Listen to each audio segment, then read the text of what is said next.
Good morning. I wanted to provide a little bit of clarification on how to properly compose your footnotes and bibliography citations. As you're well aware, it's very important that you properly do this, that you do it according to the Chicago Manual of Style, the Turabian Method, or the Marine Corps University's Communication Style Guide. All three of these are the only acceptable citation mechanics for a history course. And so what I want to do is I'm going to share my screen and kind of go over a kind of a sample paper with you of what it should look like when you're composing your discussion boards or any kind of a paper like a research paper, your final paper, etc. So I'm going to go ahead and share my screen here with you guys. Okay, so if you look at the top and start reading the text, this is a paper that was written about the Anglo-Zulu War that happened in the turn of the 19th century. And so as you're looking at this, we start reading, and as you're coming down the text, let me see here if I can. Okay, you'll notice right here, so not the first sentence, but it's actually, so here's the first sentence, the second sentence. So we're 3 sentences into this paragraph before we come to a footnote. And you'll see this little number 1 right there, superscripted number 1, which is going to correspond down to the bottom of the paper, or the foot, hence the name footnote, to citation. So Damien O'Connor's, and then in quotation marks, Sir Bartle Frere in the Anglo-Zulu War of 1879. Notice there's a comma. The title of the article is in quotation marks. This is a journal article. And so a journal article, the title of the journal article will be in quotation marks. But then the actual journal title itself, which is History Review, is italicized. And then we have the number of that journal. It's number 48, the year that the article was written, 2004, followed by a comma, and then the page number. And then we have, in lowercase, access January the 20th, 2016, and then the URL, the website of how the reader could access that. So that all corresponds to this first footnote. So that means that all this preceding information was taken from page 8 of this journal article. Now, let's go to the second footnote. So we start with such fears were not groundless a few years previously, Russian naval officers, etc. And then we start a new paragraph. And by the way, every paragraph should have at least one footnote, at least one. If you're writing paragraph after paragraph and you're not providing any footnotes, then you're giving the appearance that you're plagiarizing. So here we come to the second footnote right after the year 1880. So we go down to the bottom where the foot is, and here we see the simple I bid with a period and a comma, page number 9 and a period. So that's basically the I bid means that this second set of information, everything from here down to here, was taken from the same place that the first footnote was found. So it's still Damien O'Connor's article. So instead of reciting and typing out, Damien O'Connor and all this information, you can simply put I bid. That tells the reader that this second consecutive source or footnote, the second footnote is taken from the same source information, just a different page number. Instead of page 8, it's page 9. Now, if it were page 8, you would simply get rid of the page 9, and you would just put I bid with a period. Okay, moving on. Added to Frere's problems was a border dispute between British-ruled Natal and the Jingoistic Zulus. And then we have a little bit more text. Then we have another paragraph starting right here. So we're going to go to the second page here. Follow along. And it ends right here. Chelmsford crossed the Buffalo-Tugela River with a combined force of more than 17,000 troops. And then we have our third footnote. So we're going to go to the bottom, or the foot, and this was taken from Victor Davis Hanson's Carnage and Culture, Landmark Battles and the Rise of Western Power. So notice this is a book. When we go back up here, this is not a book. This was a journal article.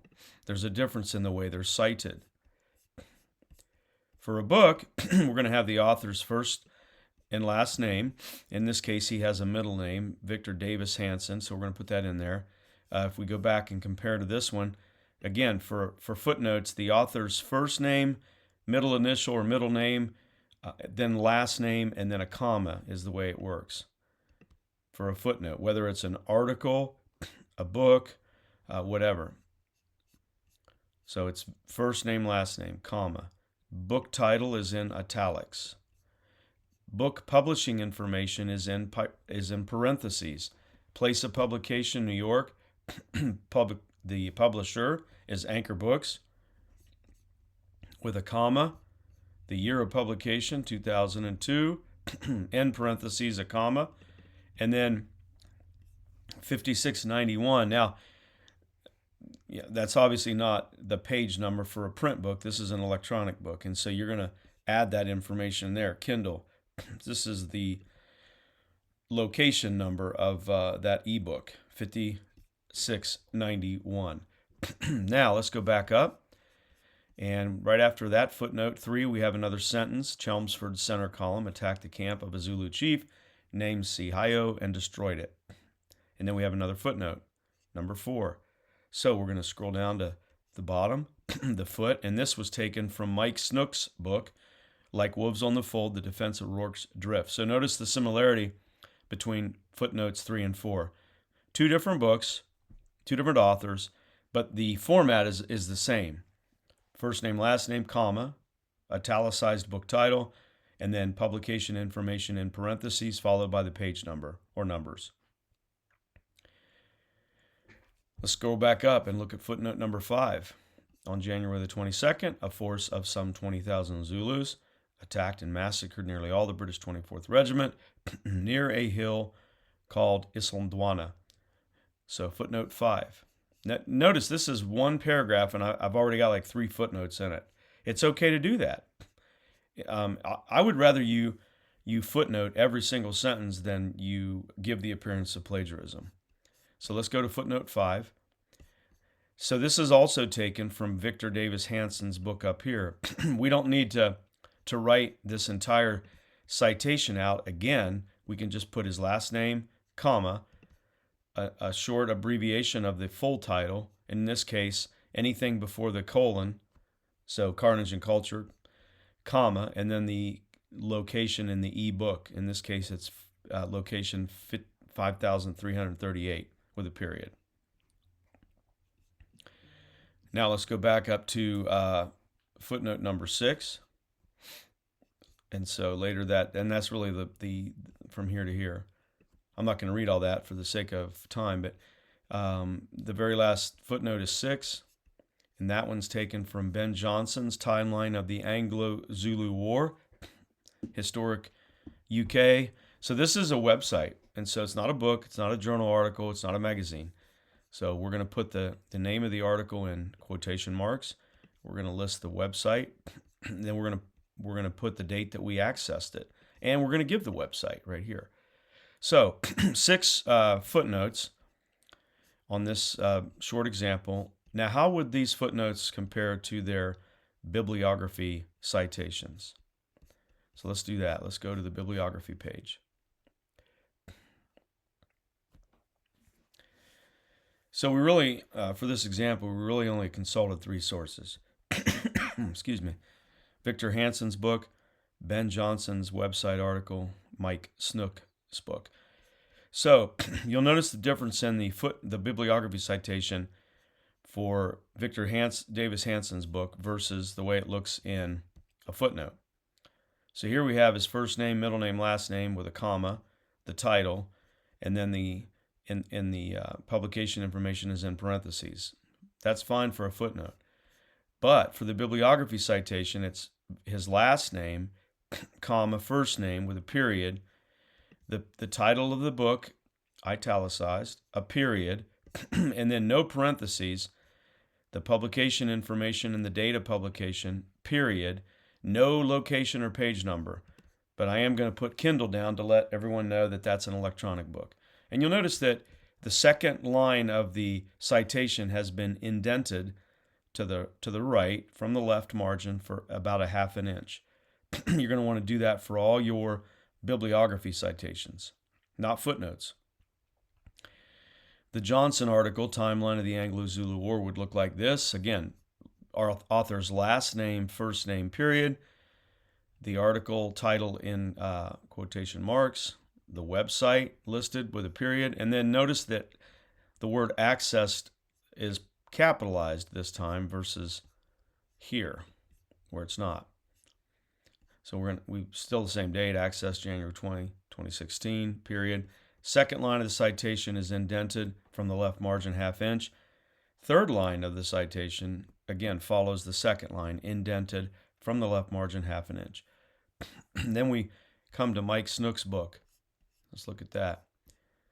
Here we have first name, last name, title of the book, publication information in parentheses. That's fine for a footnote or an endnote, but for the bibliography, it's going to look like this.